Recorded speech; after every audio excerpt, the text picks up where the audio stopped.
Hey, what's up, y'all? Dick-CT here, and I'm gonna do a video response to you know, this YouTuber called Mike Young. Um, Basically, he says he has no sympathy for these dead wrestlers. Wrestlers who in turn cause these harms, took the drugs and did horrible things to their bodies and to other people. You mentioned Chris Benoit, Brian Pillman, Umaga, the steroids, and everything else. And he's entitled to his opinions. I'm subscribed to him.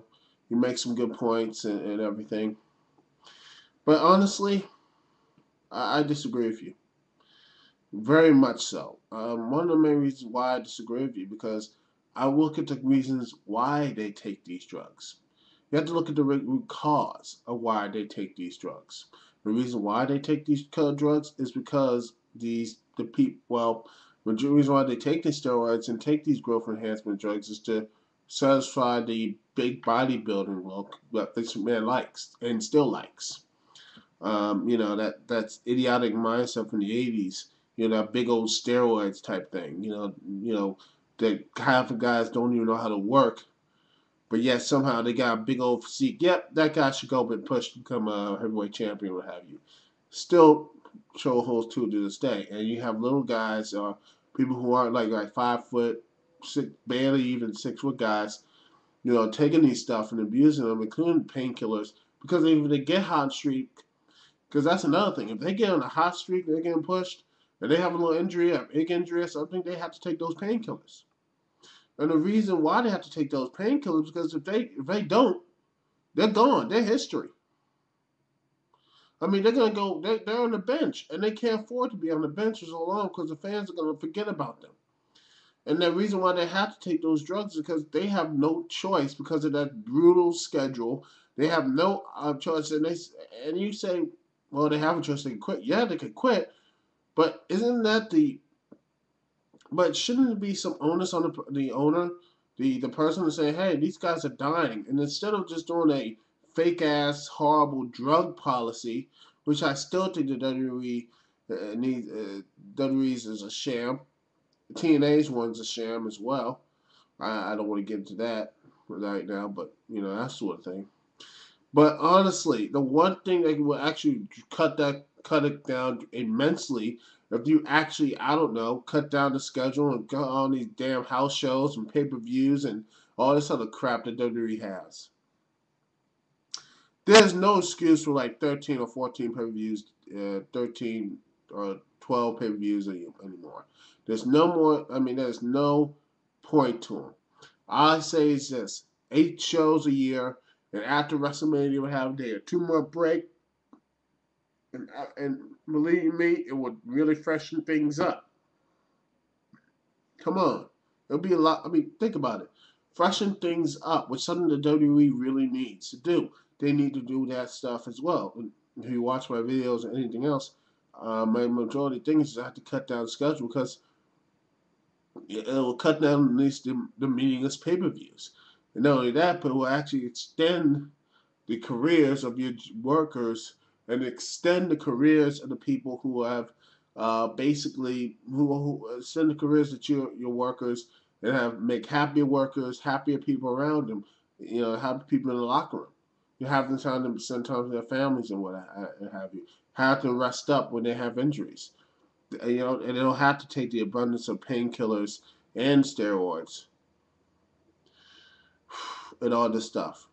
I know there's some people in the WWE schedule, TNA schedule that don't, in pro wrestling in general, that don't take steroids, and I applaud them to do it, and more power to them. But honestly, when you have to do these things, and when you have, but honestly, more often than not, they get pushed to the side. I'm gonna write. I mean, they get pushed to the side and become jobbers or come just mid cards at best, while the steroid idiot, big old muscular idiots dominate the damn main event. And you it is some you have. I understand that drugs and things like that, that's gonna happen to some people. Some people just can't handle it, and it's a sad reality. I mean, it's something that we all had to fix and live with. But honestly, we have. I mean, this is something.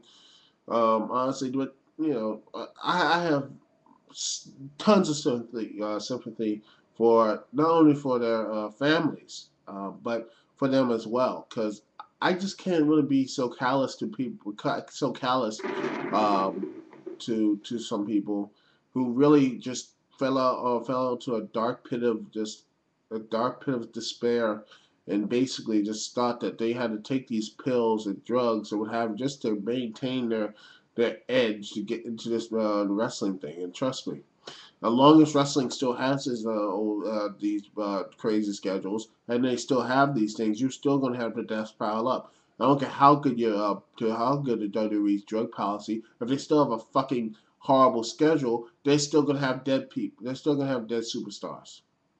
I would not be surprised if I heard the news 2 months from now you have Batista drop dead, or John Cena drop dead, or Randy Orton, or what have you. Because until the WWE actually legitimately has looked and they say at their schedule and actually say, hey, we have to fix this schedule and say, hey, these guys are not only our wrestlers, but these are the WWE family. If they really believe that, they should actually look at the schedules and say, hey, we need to start cutting this stuff down year by year and start cutting the stuff down and making it more, make our pay-per-views not only more special, but to help our workers, to help the people, and everything else. That's all I have to say, man. Like your videos, man, but I really disagree at this point. You have to look at the root cause of one of these problems. You have to look at the root cause, and the root cause is the WWE schedule. The schedule kills these guys. And basically, I know Umaga was off and everything else like that, but if he was, I honestly think that if that place, though, if he that schedule basically, I think I blame some of that on that WWE schedule. I mean, if he, I mean, I guarantee you, before he went to WWE, he didn't do all that stuff. I mean, before all this stuff happened. If I'm wrong, I'm wrong. Comment, rate, subscribe, or heck, even call me on my radio show. Link in the description right there. We can continue the conversation. In the next couple minutes because my radio show's gonna come on. Just hey, continue the conversation. It's just me, spouting my gibberish or whatever. My personal opinion.